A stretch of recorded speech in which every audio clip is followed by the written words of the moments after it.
My name is Jack Thompson, and I still have nightmares about what happened in the Redwood Forest that September of 1975. I was 45 then, working as a photographer after quitting my job as a Forest Service ranger. I thought I knew everything about those ancient woods, but I was wrong, so terribly wrong. It was supposed to be a simple family camping trip. My wife, Emma, who teaches about plants at UC Berkeley, thought it would be good for our kids. Peter, who's 13 and crazy about nature just like his mom, and Alice, our quiet 11-year-old who always seemed to know things before they happened. We drove our 1973 Winnebago RV up to Humboldt County as the sun was setting. The redwoods were massive, their tops disappearing into the fog above us. Some of these giants were over 2,000 years old. They were here before Jesus walked the earth. I remember Emma saying how excited she was to study the plants, while Peter kept his face pressed against the window, hoping to spot some wildlife. But Alice was different that evening. She sat quietly in the back, hugging her knees. "Daddy," she whispered as we pulled into the empty campground, "something's watching us." I laughed it off then. "It's probably just the deer, sweetie," I said. But the way she looked at me, those big eyes full of worry, should have been my first warning. We parked our RV in a clearing surrounded by those ancient trees. While Emma and I set up camp, Peter went exploring nearby, but within shouting distance. I'd learned that much from my ranger days. He came running back, his face flushed with excitement. "Dad, Dad, you've got to see this." He grabbed my hand and pulled me toward the edge of our campsite. There, pressed into the soft earth, was a footprint unlike anything I'd ever seen. It was huge, 18 inches if it was an inch, and deep, like whatever made it weighed hundreds of pounds. I was taking photos of the print when we heard Emma calling us. The sun had set completely now, and the forest had gone quiet. Too quiet. When we got back to the RV, Emma was staring at something strange. The grass and plants around our RV had grown noticeably taller in just the hour we'd been there. I mean, really grown, like weeks of growth in minutes. That's when we heard it, a sound like wood creaking, but slower, deeper. I raised my camera to take a picture of the shadows moving between the trees, but every photo came out black, just pure black. We had no idea then that this was just the beginning, no idea that in less than a week our lives would change forever in these ancient woods. And we certainly didn't know about the dark forest guardians who were already watching us, judging us, and making their plans. I wish I could go back to that first evening and drive away, just pack up and leave. But would they have let us? I don't think so. The forest had already chosen us, especially Alice. And what the forest wants, the forest takes that first night. None of us slept well. The forest made strange noises, not like normal woods at night. Around midnight, I heard Alice talking in her sleep. "They're in the trees. They're coming through the trees." Morning brought more weird things. We were eating breakfast when an old Native American man walked into our camp. He introduced himself as Howard Miller, and something about the way he looked at Alice made me uncomfortable. "You shouldn't be here," he said quietly. "This is sacred ground. The old ones, they don't like visitors." Emma, always the practical one, tried to make light of it. "We have all our permits, sir. We'll be respectful of the land." Howard just shook his head. "Some places aren't meant for permits. Some places have older laws. Then he looked right at Alice and said, "The little one knows. She can hear them, can't she?" Before I could answer, Peter called out from near the RV, "Mom, Dad, look at this." Overnight, thick vines had grown all around our RV's wheels. Not just a few shoots, we're talking heavy, woody vines as thick as my arm. Emma bent down to examine them, her scientist's mind trying to make sense of it. "This is impossible," she muttered. "These vines, they look months old. But they weren't here yesterday. I tried to take pictures, but just like the night before, my cameras wouldn't work right. Every time I pointed them at the weird stuff, they'd die or the pictures would come out pitch black." That afternoon, the kids said they could hear whispers coming from the trees. Not wind, actual whispers. Peter wanted to follow the sounds, but I held him back. Good thing, too, because that's when we saw the shadows. I'd seen bears in these woods before. I'd seen elk and mountain lions. But what moved between those trees was bigger, much bigger, and the way it moved, it was like it melted from one tree into another. Deputy Ray Collins showed up later, looking into reports of strange noises. Probably just teenagers, he said, but I could tell he was spooked too. The forest felt wrong, and even he could sense it. That night, Emma found something in her plant samples that scared her. The plants around our RV weren't just growing fast. They were changing, evolving. She showed me leaves that looked like nothing she'd ever seen in all her years of studying plants. "Jack," she whispered after the kids were asleep, "I think we should leave tomorrow." I agreed. But somehow, I knew it wouldn't be that simple. The forest had other plans for us. And that night, as I lay awake listening to the sounds of wood creaking and shifting around us, I heard Alice's voice again. "Daddy, they're choosing us. They're choosing me." I got up to check on her, but she was sound asleep. Outside, through the RV window, I saw hundreds of tiny lights floating between the trees, like fireflies. But we were too deep in the season for fireflies. The lights moved like they had a purpose, like they were dancing, like they were watching. On the third morning, we tried to leave. I say tried because something impossible happened. Every road we took led us right back to our campsite. Even with my old ranger experience and our map, we couldn't find the way out. After the fourth attempt, Peter started crying. "Dad, the trees are moving," he said. "I've been watching them. They're not in the same places anymore." I wanted to tell him he was wrong, but I'd seen it too. The forest was changing around us, like a giant maze that kept shifting. That's when it happened. Peter disappeared. 1 minute he was beside the RV, and the next, gone. We searched for hours, calling his name until our voices were hoarse. Emma was frantic. Alice just sat quietly on a log, staring into the deepest part of the forest. "He's with them," she said. "The forest guardians are showing him things." Howard Miller came back that afternoon. When we told him about Peter, he wasn't surprised. "The old ones are testing him," he said. "Like they're testing all of you." "What old ones?" Emma demanded. "What's happening to our family?" Howard sat us down and told us a story that made my skin crawl. He spoke about ancient beings that lived in the redwoods, older than the trees themselves.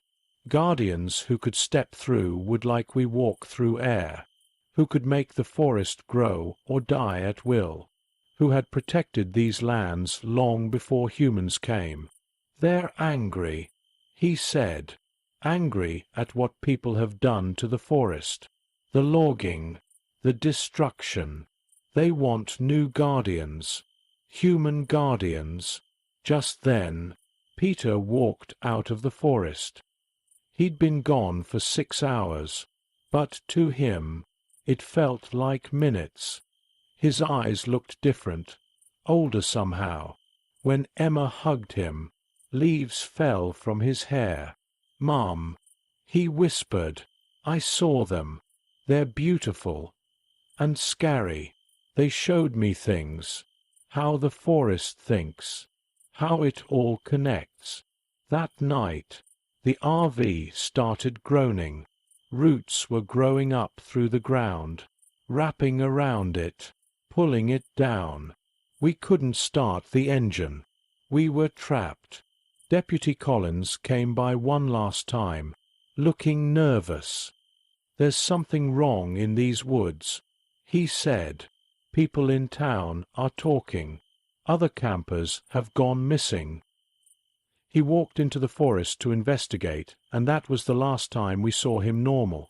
The next time, well, that's the part that still gives me nightmares. Alice started sleepwalking that night. We found her pressing her hands against a massive redwood, mumbling words that sounded ancient.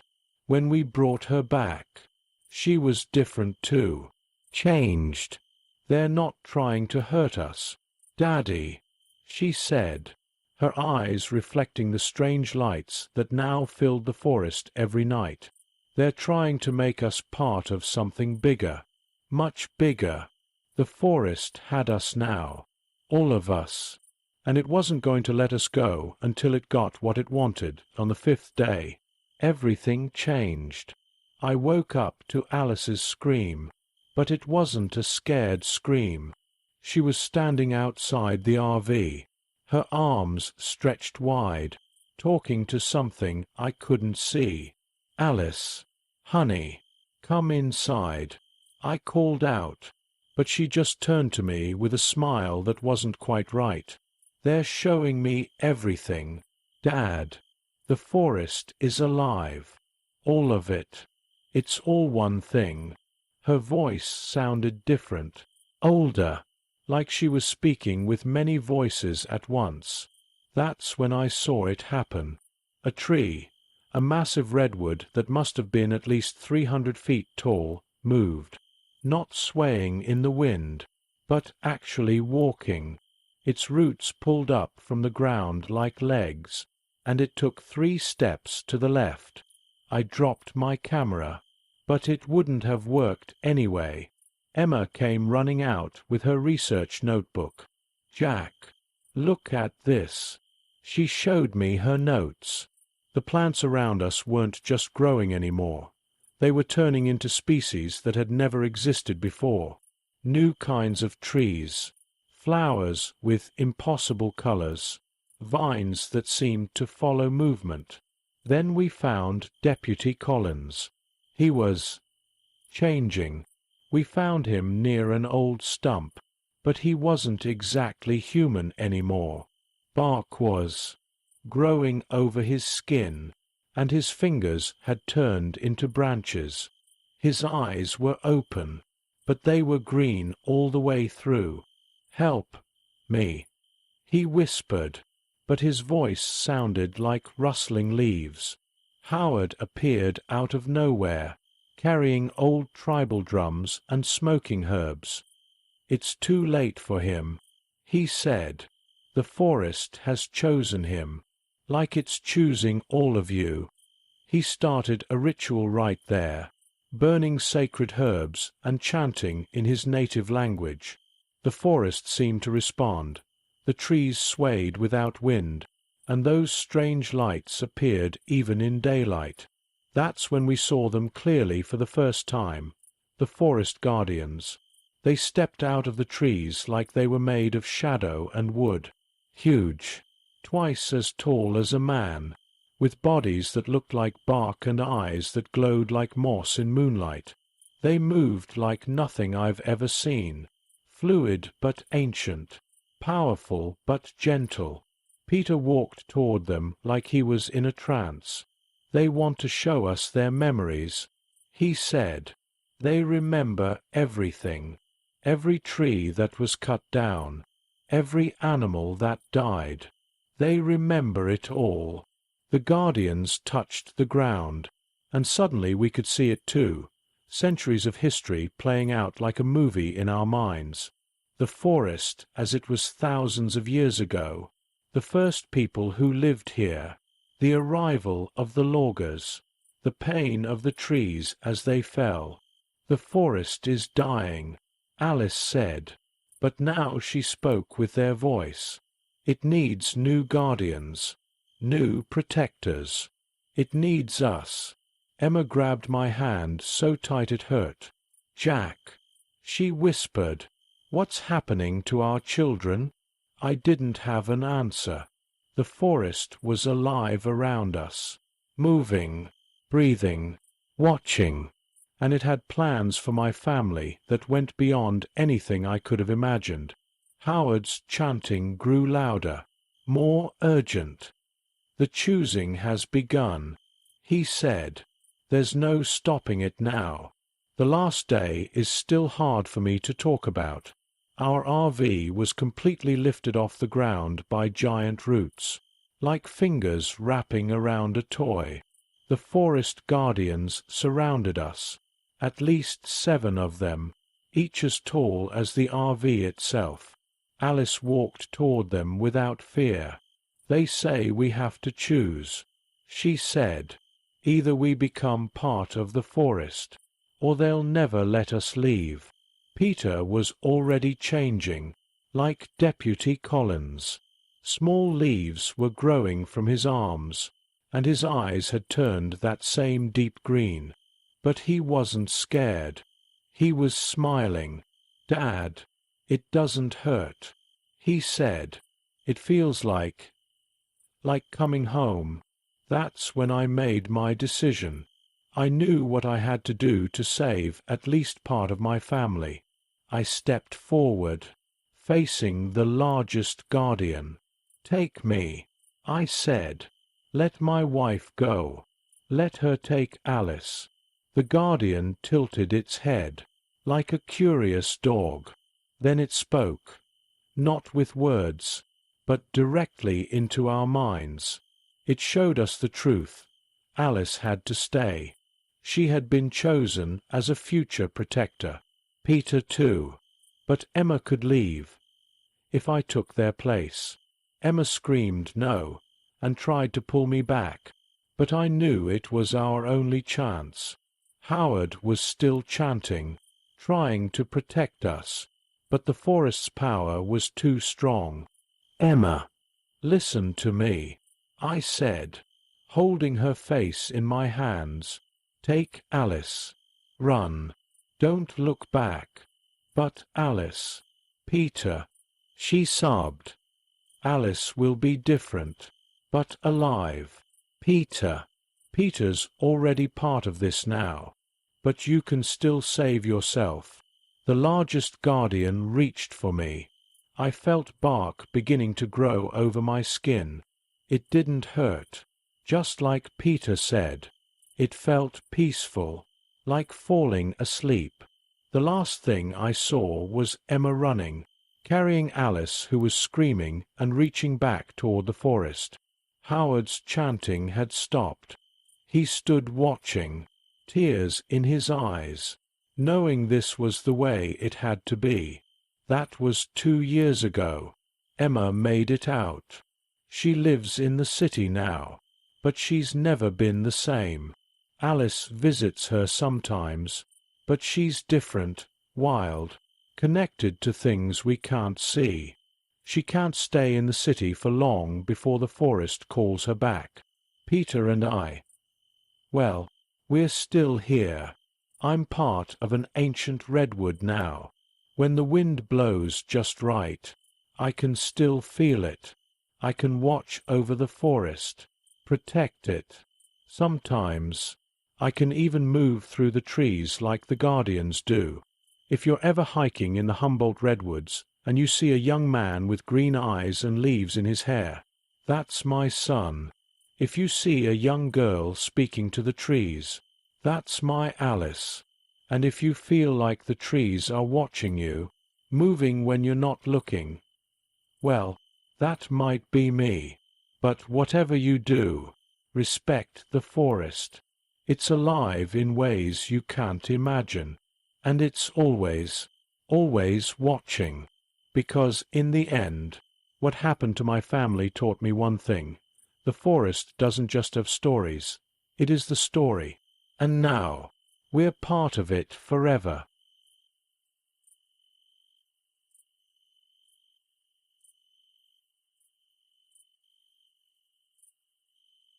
My name is Amanda Richardson, and I never thought I'd be telling this story about what happened to my family at Lake Superior. Even now, 3 years later, my hands shake as I write this down. But people need to know the truth about what lurks in those dark waters. It was late October 1978 when Michael, my husband, thought it would be fun to take our new-to-us Winnebago RV for one last camping trip before winter. Our teenage son Danny wasn't thrilled about it. He'd rather stay home with his friends, but Michael insisted it would be good family time. We'd just bought the RV second-hand, and Michael was proud of the deal he'd gotten on it. I remember the sunset as we drove into Apostle Island's National Lakeshore. The sky was painted in strange purples and reds, nothing like the sunsets I was used to. Danny sat in the back, headphones on, pretending not to care about the beautiful view. Michael, with his usual excitement for outdoor adventures, pointed out every landmark along the way. But something felt off right from the start. The air was too cold for October, and weird patches of ice dotted the shoreline even though it wasn't freezing yet. While Michael parked our RV at the campsite, I noticed these beautiful but strange frost patterns on the rocks, like someone had drawn delicate lace designs with ice. "Hey, check this out!" Danny suddenly called out. It was the first time he'd shown interest in anything since we arrived. He was crouching near some rocks, pointing at what looked like old carvings. They were tribal markings, showing weird creatures coming out of the water. I took some photos of them for my collection. I love photography and always carry my camera. That's when we met Officer Frank Weber, the park ranger. He was this tall, serious man with gray hair and tired eyes. Something about the way he looked at the carvings Danny found made me uneasy. He told us to be careful near the water, mentioned some recent accidents, but it felt like he wasn't telling us everything. Later that evening, while I was making hot chocolate in the RV, our water suddenly stopped working. Michael checked the pipes. They were frozen solid. "That's impossible," he kept saying. "It's not even below freezing yet." Then I heard it, a splash from the lake, followed by voices that sounded like they were calling for help. Danny heard it too, because he went pale. That sounds like Justin," he whispered. Justin was Danny's cousin who drowned 2 years ago. My heart nearly stopped when I realized he was right. As night fell, a thick fog rolled in from the lake. Through the RV windows, I could see ice crystals forming in beautiful but terrifying patterns. And in the distance, something moved in the water, something that shouldn't have been there. I didn't know it then, but that was just the beginning of our nightmare at Lake Superior. The lake was hiding something ancient, something hungry, and we had just become part of its story that first night. None of us slept well. The cold kept getting worse, even with our RV's heater running full blast. Around midnight, I woke up to Danny shaking me, his face white as a sheet. "Mum," he whispered, "someone's calling my name from outside." I listened, and sure enough, there was a voice, soft and familiar, drifting across the water. It sounded exactly like Justin, Danny's cousin, calling for help. But that was impossible. I held Danny close as he trembled. "It's just the wind," I said, but I didn't believe it myself. The next morning, I developed the photos I'd taken of the rock carvings. My hands started shaking when I saw them. In the background of every single picture, there was a dark figure standing in the lake. Not just one figure, but three identical ones, half submerged in the water. I showed them to Michael, who tried to explain it away as shadows or water spots, but I could see the worry in his eyes. Later that day, while Michael went to check on our frozen water pipes again, Danny and I took a walk along the shore. We found something that made my blood run cold, a circle of frozen squirrels and birds, arranged in a perfect pattern on the ground. They weren't just dead. They were frozen solid, like ice sculptures. Officer Weber showed up right then. He stood there staring at the frozen animals for a long time before speaking. "There's something I need to show you," he said quietly. He took us to his cabin nearby and pulled out an old leather journal. "I've been the ranger here for 25 years," he said, flipping through the pages. "Every few years, right before winter, strange things happen. People disappear. The lake, it changes." He showed us entries dating back decades, all describing the same things we'd been seeing. The ice patterns, the voices, the figures in the water.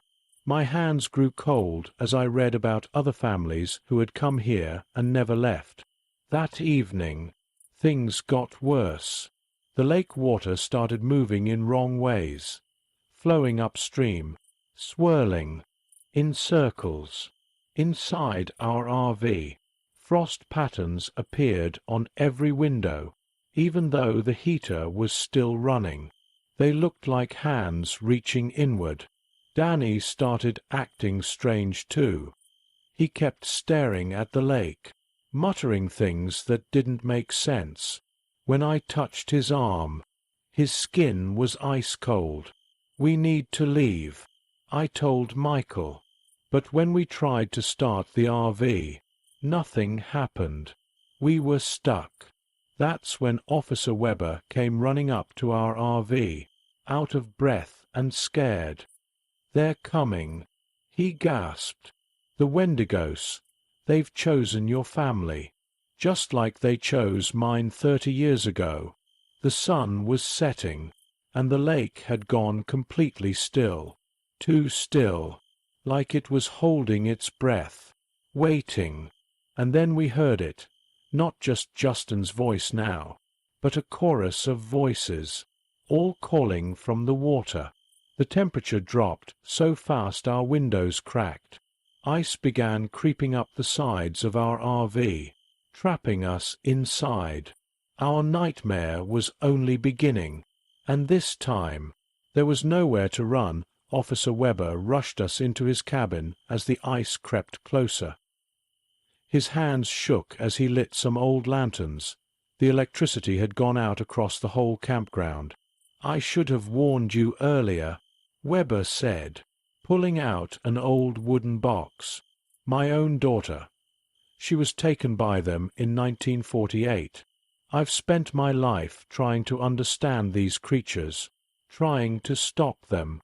Inside the box were old photographs, newspaper clippings, and a leather book filled with Native American symbols. The photos showed the same ice patterns we'd seen, the same dark figures in the water, going back decades. Suddenly, Danny grabbed his head and screamed. When he looked up, his eyes were different, cloudy, like frozen lake water. "They're in my head," he whispered. "They're showing me things. Under the lake. So many people." Michael held Danny tight, but our son's skin was cold as ice. That's when we heard it, a loud crack from outside. Through the cabin window, we watched in horror as the lake's surface began to freeze, but not like normal ice. It froze in spiral patterns, spreading out like a giant spider web. "We need to do the ritual," Weber said, grabbing his book. "It's the only way to save Danny. The Wendigos, they always go after the young ones first." But before Weber could explain more, the cabin windows exploded inward, not from wind or force, but from ice growing through them like crystal vines. We ran outside, and that's when I saw them. 3 tall, dark figures standing on the frozen lake. They looked like people made of water and ice, but wrong somehow. They moved like water flows, and where they walked, the ice grew thicker. Danny broke free from Michael's grip and started walking toward them, like he was in a trance. "Danny!" "No!" I screamed, but my voice seemed to freeze in the air. Weber began chanting something in a language I didn't understand, holding up an old tribal necklace. The figures on the lake turned toward him, and the air got so cold it hurt to breathe. "Run!" Weber shouted at us. "Get to the burial grounds on the hill. The symbols there. They're part of the ritual. It's the only way." But as we turned to run, one of the Wendigos moved, faster than anything should move. It grabbed Weber, and before our eyes, he began to freeze solid, still holding his necklace. Michael grabbed my hand and Danny's arm. We ran toward the hill, but the ice was spreading everywhere, following us, trying to trap us. Danny kept trying to turn back, his eyes getting cloudier by the second. The voices in the lake were getting louder, and now they weren't just calling Justin's name. They were calling all our names, in voices we knew, voices of people long gone. We were running out of time, and I could feel it in my bones. The Wendigos weren't going to let us go easily. They'd been waiting for us, maybe even calling us here all along. And somewhere in the darkness behind us, we could hear the ice cracking as they followed. We made it to the burial grounds, our breaths coming out in white puffs. Danny was getting worse. His skin had a bluish tint, and his eyes were almost completely white now. Michael held him close while I grabbed Weber's journal that we'd taken from his frozen hand. My fingers trembled as I flipped through the pages. The burial ground's ancient stones were covered in the same symbols from the book. According to Weber's notes, the ritual needed 3 things: sacred water from the lake, which Weber had in a small bottle in his jacket, a personal sacrifice, and the ancient tribal chant. But before I could read more, the air turned deadly cold. The 3 Wendigos appeared, surrounding us in a triangle. They were even more terrifying up close. Their bodies looked like moving water frozen in human shape, with empty black holes where eyes should be. "Mom, Dad, they want me to join them," Danny whispered, his voice sounding far away. "All the others are there, under the ice, waiting." Suddenly, tentacles of ice shot out from the Wendigos, trying to grab Danny. Michael pushed our son behind him. "Take the book," he shouted to me. "Do the ritual. I'll hold them off." "Michael, no!" I screamed, but he was already running toward the creatures, swinging a branch he'd grabbed. The Wendigos focused on him, their ice tentacles chasing him as he dodged between the burial stones. I pulled Danny close and started reading the chant from Weber's journal, my voice shaking. I poured the sacred water in a circle around us, just like the notes showed. The symbols on the stones began to glow faintly blue. Then I heard Michael scream. One of the Wendigos had caught him, ice creeping up his legs. But instead of freezing him completely, they started pulling him toward the lake. "Keep reading, Amanda," Michael yelled. "Save our son." Danny suddenly broke free from my grip, his eyes clearing for a moment. "Dad!" he screamed, running toward Michael. Everything happened so fast. Michael broke free from the ice, running to intercept Danny. The Wendigos lunged. I finished the last words of the chant. There was a flash of blue light from the burial stones. Michael grabbed Danny and threw him back toward me just as the Wendigos reached him. In that moment, the lake itself seemed to rise up, a wall of water and ice. When it crashed down, Michael was gone. The Wendigos screamed, a sound like ice cracking, and started to break apart. The burial ground stones glowed brighter and brighter until I had to close my eyes.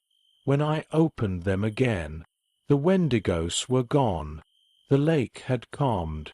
Danny was in my arms, shivering but alive, his eyes back to normal. But Michael was nowhere to be seen. The search teams looked for Michael for weeks, but they never found him. The official report said he drowned trying to save our son from falling into the lake. Nobody would believe the real story, and Danny and I didn't try to tell it. We moved away from the area, but the lake still calls to us in strange ways. Danny isn't the same anymore. He can sense things now. He knows when it's going to rain, and sometimes he wakes up in the middle of the night saying he can hear water calling. But at least he's alive, thanks to his father's sacrifice. Last month, I developed some photos from that night, ones I'd forgotten about in my camera. Most were too dark to see anything, but the last photo made my heart stop. There, in the frozen surface of Lake Superior, was Michael's face. He wasn't scared or in pain. He looked peaceful, like he was watching over us. The lake has changed too. The locals say the water temperature never goes back to normal now. The spot where Michael disappeared stays frozen even in summer, and sometimes, on quiet nights, people say they can see strange lights dancing under the ice. Officer Weber's body was found, but his journal disappeared. Sometimes I wonder if the lake took it back, keeping its secrets safe beneath the dark water. Danny and I still have nightmares about that night, but they're different now. In mine, I see Michael in the ice, protecting other families from what lurks in the depths. In Danny's dreams, he says he can hear his father's voice, warning people away from the water when the Wendigos are hunting. We never went camping again, and we sold the RV. But every October, Danny and I go back to Lake Superior.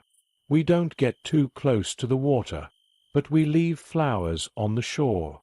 And sometimes, when the sun sets just right, we see frost patterns form on the rocks.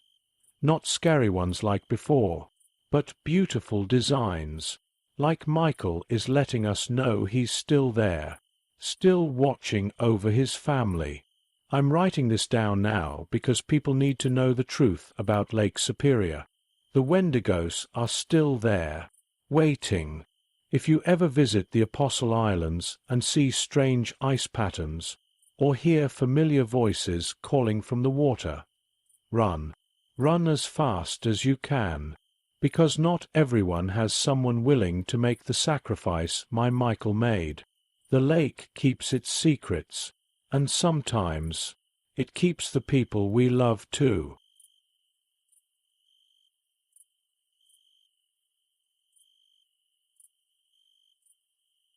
My name is Bobby Mitchell, and I never thought I'd be telling this story. Even now, my hands shake a bit as I type these words. It all started in the spring of 1983 when I decided to take my family, my wife Lisa and our 8-year-old daughter Kate, to the New Jersey Pine Barrens for what was supposed to be a simple wildlife photography project. I was a wildlife photographer back then, pretty good at my job if I say so myself. Lisa, my wife, was a nurse with a passion for studying plants. And Kate, well, she was our little sunshine, always curious, always exploring. We packed up our 1981 Coachman RV, thinking we'd have a nice family adventure while I got some great shots of the local wildlife. The Pine Barrens seemed perfect at first. Tall pine trees stretched as far as the eye could see, and there were these beautiful swamps and bogs that practically begged to be photographed.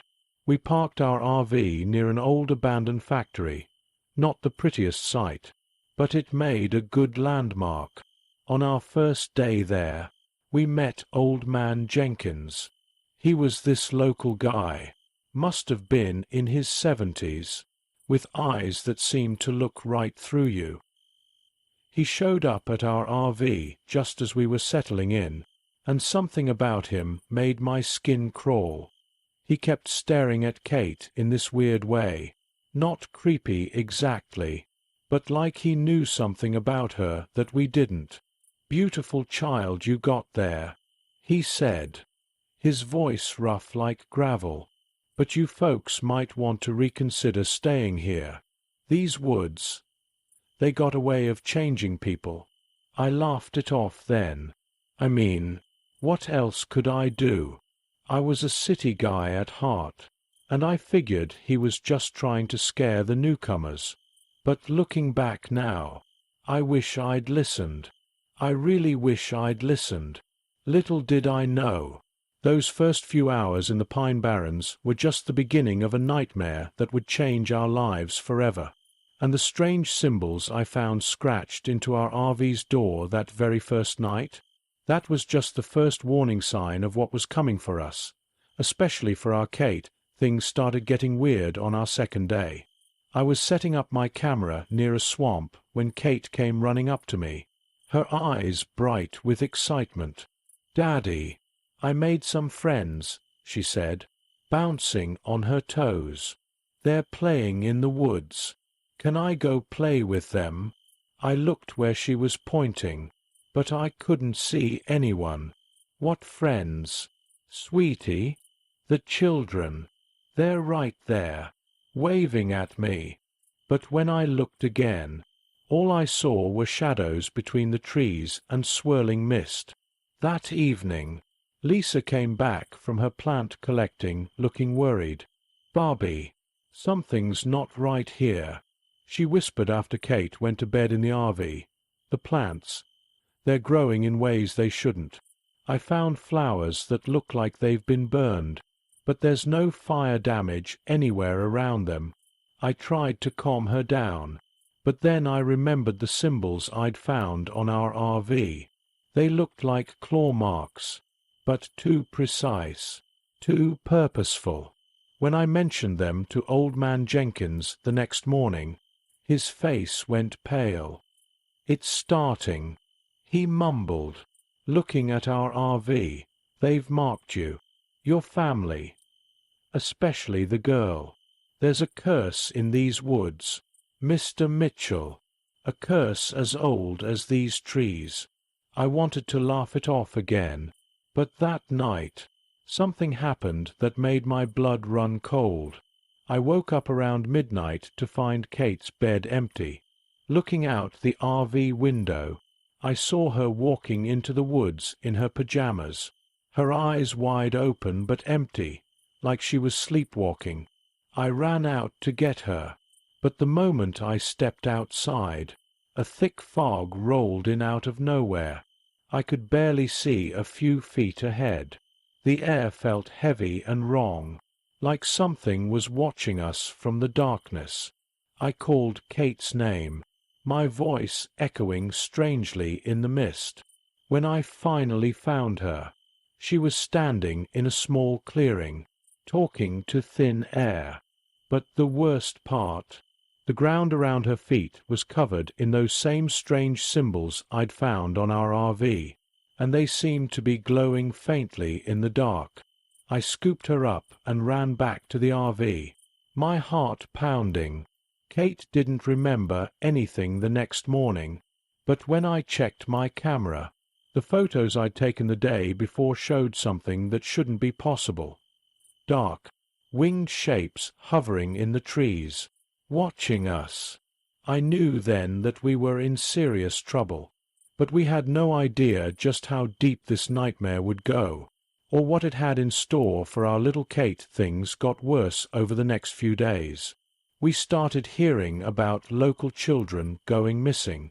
First it was Tommy from the nearby town, then Sarah from the camping ground a mile away. The police were everywhere, searching the woods, but they couldn't find anything. Kate was changing too. She started talking about strange dreams and drawing pictures that gave me chills, winged creatures with glowing eyes. Sometimes, when she got upset, the lights in our RV would flicker, and once, I swear I saw her toys move by themselves. One evening, while Kate was napping, Lisa came running back from the town library. She was carrying old newspapers and books, her hands shaking as she spread them on our tiny RV table. "Barbie, look at this," she whispered, showing me yellowed newspaper clippings. "Every 30 years, children go missing in these woods. And look at the dates. It's always when the Jersey Devil is spotted." Before I could answer, we heard screaming outside. We ran out to find our RV surrounded by small fires that seemed to have appeared from nowhere. They were forming a perfect circle around us, and the flames were an odd bluish color. Old Man Jenkins appeared out of the darkness, moving faster than any 72-year-old should.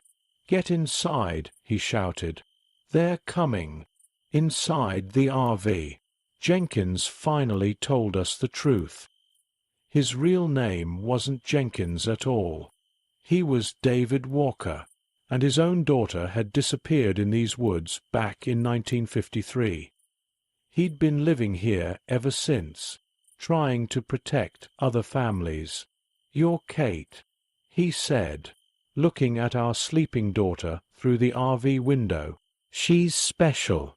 The Jersey Devil. It's not just one creature. It's an ancient force that chooses certain children, tries to make them part of its family. That's why those symbols appeared.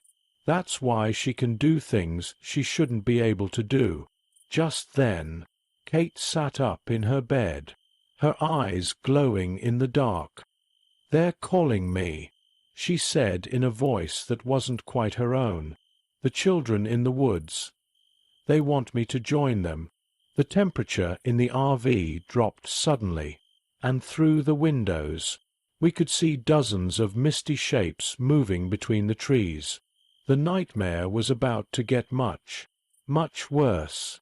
Everything happened so fast after that. The mist outside turned thick and dark, and through it, we could see multiple pairs of glowing red eyes. Kate stood up, her own eyes now shining with an eerie blue light. The air around her seemed to crackle with energy. "It's time," Jenkins said, pulling out an old leather pouch. "I've waited 30 years for this moment." He started spreading what looked like dried plants and herbs in a circle around Kate. Lisa suddenly grabbed her botany book. "Wait," she shouted. "These plants in your pouch, They're the same mutated ones I found in the woods. They're not mutations at all, are they? They're protection." Jenkins nodded. "Your wife's right, Mitchell. These plants only grow where the Jersey Devil's power is strongest. They're nature's way of fighting back." Suddenly, the RV's door burst open. The cold mist poured in, and with it came the most terrifying creature I'd ever seen, like a horse with bat wings, but wrong in ways I can't explain. Behind it, more shapes were emerging from the darkness. Kate walked toward the creature, but Lisa grabbed her, pressing one of the plants into her hand. "Kate, honey, fight it. You're not one of them. You're our daughter." That's when Jenkins did something I'll never forget. He stepped between Kate and the Jersey Devil, holding up an old photograph. "You took my Emily," he said, his voice breaking. "You won't take another child." The creature screamed a sound that made my ears ring, and lunged at Jenkins. But he was ready. He threw his entire pouch of plants at it, and there was a flash of bright light. I grabbed my camera and started taking pictures, the flash adding to the chaos. Kate suddenly cried out, and the blue light around her grew brighter. But this time, it felt different, protective, not threatening. The light spread outward, pushing back the mist and the creatures. "The bloodline!" Jenkins shouted over the noise. "She's not their chosen one. She's a guardian, like my Emily was supposed to be." In those final moments, everything changed. Jenkins threw himself at the Jersey Devil, clutching an old medallion. There was a blast of blue light, so bright it lit up the whole forest. When it faded, Jenkins was gone, but so were the creatures. All we could hear was the normal sounds of the woods at night. Kate collapsed into Lisa's arms, completely exhausted but okay. The missing children were found the next morning, all of them safe but confused, walking out of the woods near the old factory. None of them remembered what had happened.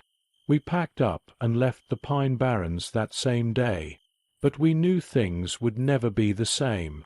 Kate was different now, not in a scary way, but special.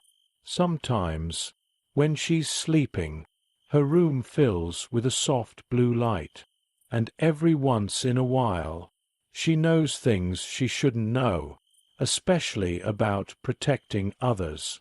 My photographs from that night came out strange, mostly blurry except for one. It shows Jenkins facing the Jersey Devil, both of them caught in that blue light. I keep it locked away, but sometimes I look at it to remind myself it was all real. We learned later that Jenkins' daughter Emily had been chosen as a guardian 30 years ago, but the Jersey Devil got to her before she could accept her power. Jenkins had spent his whole life making sure that wouldn't happen again. He saved our Kate, and probably many other children too. Lisa still grows those special plants from the Pine Barrens in our backyard. She says they're a reminder and a protection. Kate calls them guardian flowers now. We never went back to the Pine Barrens, but sometimes on quiet nights, Kate looks out her window and whispers, "They're still out there, Dad, but they can't hurt anyone anymore.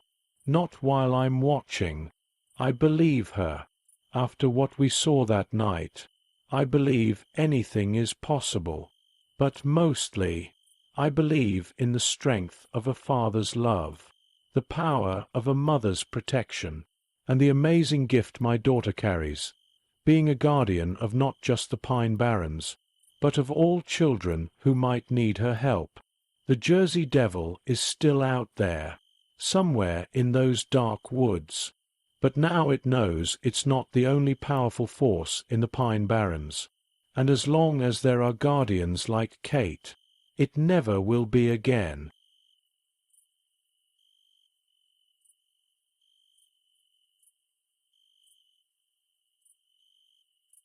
My name is Tom Harrison, and what I'm about to tell you happened during the summer of 1965 when I was 17.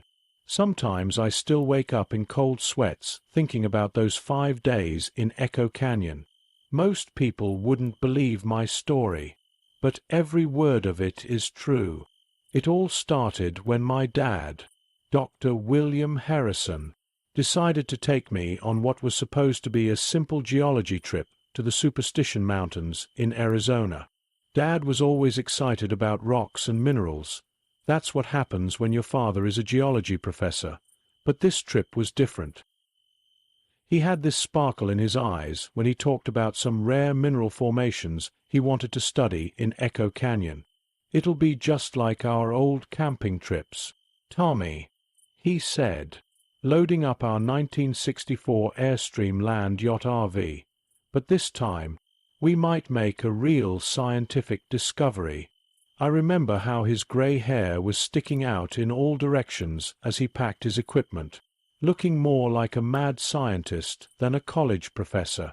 I wasn't that thrilled about spending my summer vacation looking at rocks, but I brought along my amateur radio set to keep myself entertained. At least that was the plan.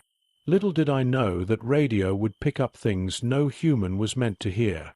The day we left was blazing hot, typical for mid-July in Arizona.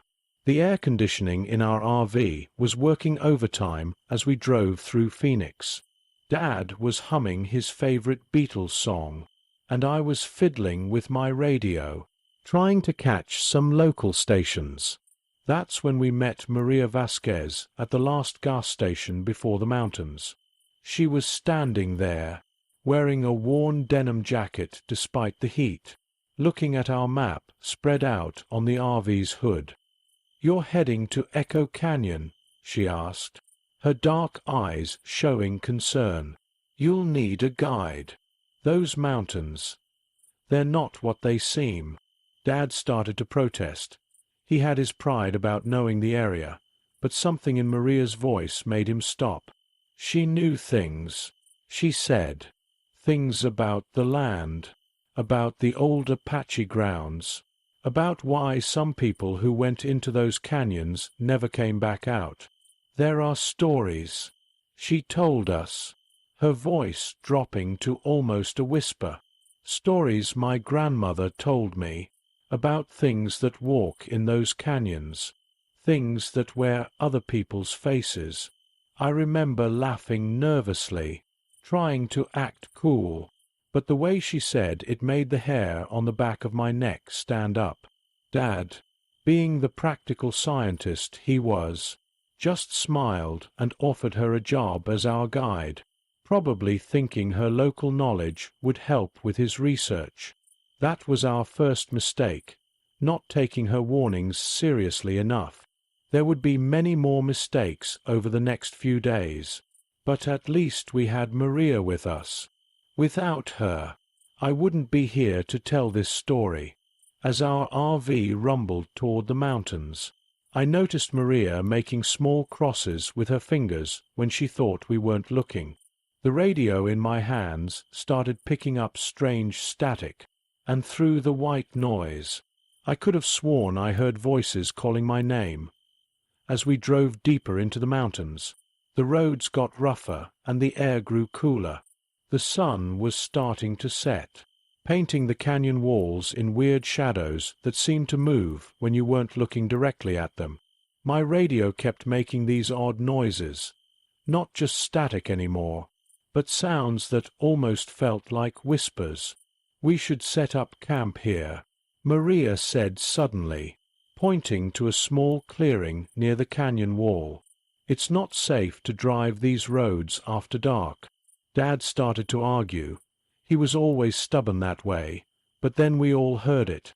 A long, low howl that didn't sound quite like a coyote or a wolf. Something different. Something wrong. Just the wind. Dad said, but I noticed how quickly he parked the RV. While Dad set up his equipment outside, I stayed in the RV, trying to get a clear signal on my radio. That's when I picked up something strange. Through the crackling static, I heard a man's voice. "Help! Echo Canyon. Please, Cooper here." I called Maria over to listen. Her face went pale when she heard the name Cooper.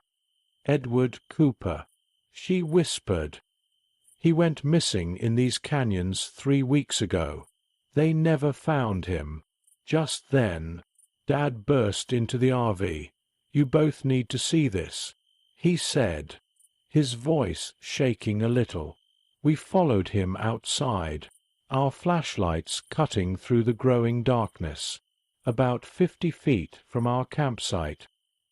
He showed us what he'd found, a campsite that looked like it had been abandoned in a hurry, a torn tent, scattered supplies, and a journal with the name Edward Cooper written inside. But what really scared me was the circle. Around the entire campsite, someone or something had arranged small rocks in a perfect circle, and inside that circle, every single plant was dead. "We should leave," Maria said firmly. "Now." But before we could move, we heard rustling from the bushes. Our flashlights swept the area, and that's when we saw him, a man stumbling toward us. He looked tired and dirty, wearing torn hiking clothes. "Thank goodness," he said weakly. "I'm Edward Cooper. I've been lost out here for days." I felt relieved for a moment, but then I noticed Maria backing away slowly, because behind the man who said he was Cooper, about 20 feet away, stood another figure. It stepped into our flashlight beams, and we all froze. It was another Edward Cooper, exactly the same, down to the last detail. Both Coopers smiled at us, and that's when I noticed their teeth, just a little too sharp to be human. Dad grabbed my arm and whispered, "Tom, get in the RV. Now." The night had just begun, and so had our nightmare in Echo Canyon. Everything happened so fast after that. Dad pushed me toward the RV, while Maria started speaking rapidly in what sounded like Apache. The two Coopers, both of them, just stood there smiling those weird smiles. As I ran, I could have sworn one of them started to change, like a TV picture going fuzzy, but with a person inside the RV. Dad locked all the doors. Maria drew strange symbols on the windows with chalk she pulled from her pocket. "They can't come in unless we invite them," she said, her hands shaking. "Whatever you do, don't open the doors. Those aren't really Cooper." "What are they then?" I asked, my voice barely a whisper. Before Maria could answer, we heard tapping on all the windows at once. More Coopers stood outside. I counted 5, then 7, then lost count. Each one exactly the same, all calling out in Cooper's voice, "Please, let me in. I'm the real one. Please help me." My radio suddenly came to life, blaring static and voices. Dozens of voices, all Coopers, all begging for help. Dad tried to turn it off, but it wouldn't stop. Then things got even weirder. The animals came. First, it was just a few rabbits and coyotes, all walking in perfect circles around our RV. Then more came birds, snakes, even a mountain lion. None of them made a sound. They just walked in circles, around and around, like they were being controlled. "The skinwalker," Maria whispered. "It's playing with us." "The what?" Dad asked. finally sounding scared instead of scientific. A creature from Apache legends, Maria explained, keeping her voice low. It can wear any face it wants, control the animals, even change the land itself. But what it really wants, she shuddered. It feeds on people, not their bodies, something deeper, their essence. I was about to ask more questions when I noticed something terrifying. The canyon walls around us were moving, not like in an earthquake. They were actually changing shape, closing in around our RV like a giant mouth. "We need to move," Dad said, jumping into the driver's seat. But when he tried to start the RV, the engine just made a horrible screaming sound, like a person in pain. That's when I noticed something else.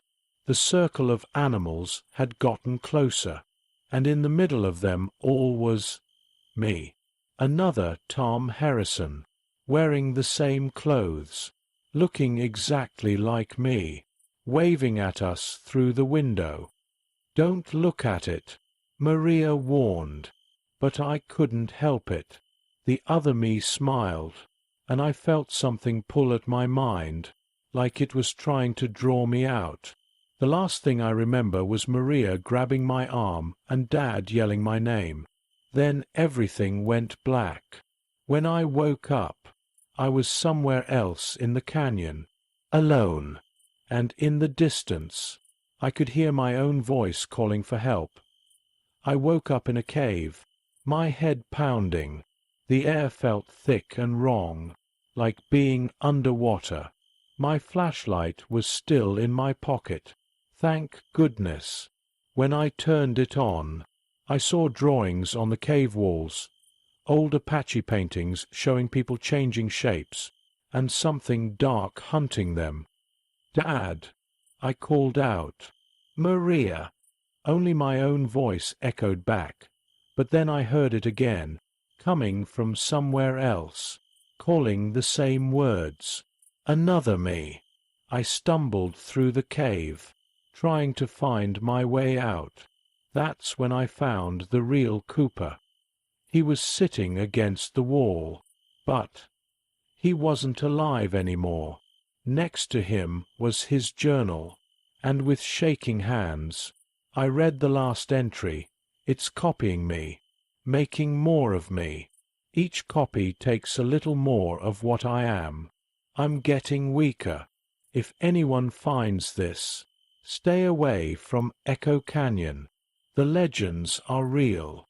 The Skinwalker is Dash." The entry stopped there. Suddenly, I heard footsteps. My dad appeared at the cave entrance, looking relieved. "Tom, thank God." But something felt wrong. Maria's warning rang in my head. The Skinwalker can wear any face. "Dad," I said carefully, "what's Mom's favorite song?" He smiled, but it wasn't my dad's smile. It was too wide, too sharp. He couldn't answer the question. I ran. Behind me, not Dad laughed, and it sounded like rocks grinding together. The cave tunnels started shifting around me, but I kept running. I could hear multiple voices now. Dad's, mine, Cooper's, all calling, all wrong. Finally, I saw real moonlight. I burst out of the cave and found myself near our RV. Maria was drawing a huge circle in the dirt with strange symbols, and my real dad was helping her. They both looked up when I appeared. "Stop!" Maria shouted. "How do we know it's really him?" Dad looked at me and asked, "What did you break when you were 10 that you never told me about?" "Mom's favorite vase," I said quickly. I blamed it on the cat. Dad's shoulders relaxed. "It's him." But our relief didn't last long. Around us, the canyon was changing. The walls were bending like they were made of clay, and emerging from them were copies of all of us. Dozens of them. Maria grabbed both our hands. The circle, she said. Get in the circle. Now. As we ran for the circle, I heard the thing pretending to be my dad emerge from the cave. But now it wasn't pretending anymore. What followed us wasn't human at all. My heart was pounding as we reached Maria's circle. What was chasing us? I still have trouble describing it. It was like a shadow that couldn't decide what shape to be. One moment it looked like my dad, then Cooper, then me, then something ancient and horrible. Maria started chanting in Apache, her voice growing stronger with each word. The copies of us stopped at the edge of the circle, like they'd hit an invisible wall. But the real horror was just beginning. The Skinwalker showed us its true form. It was tall, taller than the RV, with skin like dark stone and eyes that shifted colors. When it moved, the whole canyon seemed to move with it. All the copies began melting into each other, flowing toward the creature like water. The circle won't hold for long, Maria said between chants. It's too powerful here. This is its feeding ground. Dad grabbed my shoulders. Tom, listen to me carefully, he said.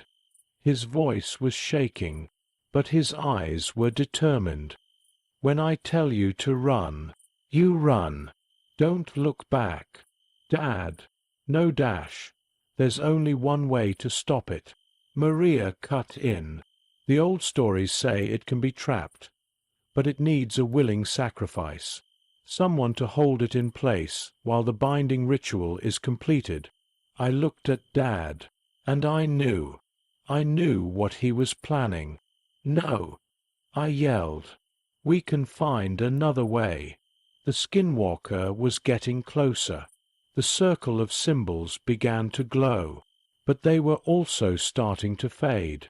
Our copies were screaming now, not in pain, but in hunger. I love you, Tommy, Dad said, and before I could stop him, he stepped outside the circle. The Skinwalker rushed toward him, but Dad stood his ground. Maria's chanting grew louder, and the ground began to shake. Dad looked at me one last time and smiled. His real smile, the one I'd known all my life. Run, he shouted. Maria grabbed my arm and pulled me toward the RV. Behind us, I heard my dad's voice, strong and clear. You want to feed? Come and get me. I looked back just once. Dad was glowing with a strange light. His arms spread wide as the Skinwalker wrapped around him. The canyon walls were closing in, and all the copies were being pulled into the stone like they were never real at all. The last thing I saw before Maria pushed me into the RV was my dad turning to stone, his face peaceful, becoming part of the canyon itself.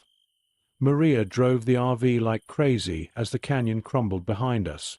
The walls were falling, not like a normal rock slide, but like they were being crushed by giant, invisible hands. In the rearview mirror, I saw flashes of light where my dad had been, and heard a scream that shook the whole mountain. Our RV barely made it out. Just as we reached the main road, I heard a deep rumble, and then silence, complete silence. Even the crickets had stopped chirping. When the sun came up, Maria and I went back, but Echo Canyon wasn't there anymore. The whole area had changed shape. Where the canyon had been, there was now just a solid rock wall with a face in it, not exactly like my dad's face, but if you looked at it just right, you could see him there, peaceful and strong. Your father trapped it, Maria said softly. The Skinwalker is sealed in the rock, and he's keeping it there. He'll keep it there forever. I noticed something else too. Since that night, I can see things others can't.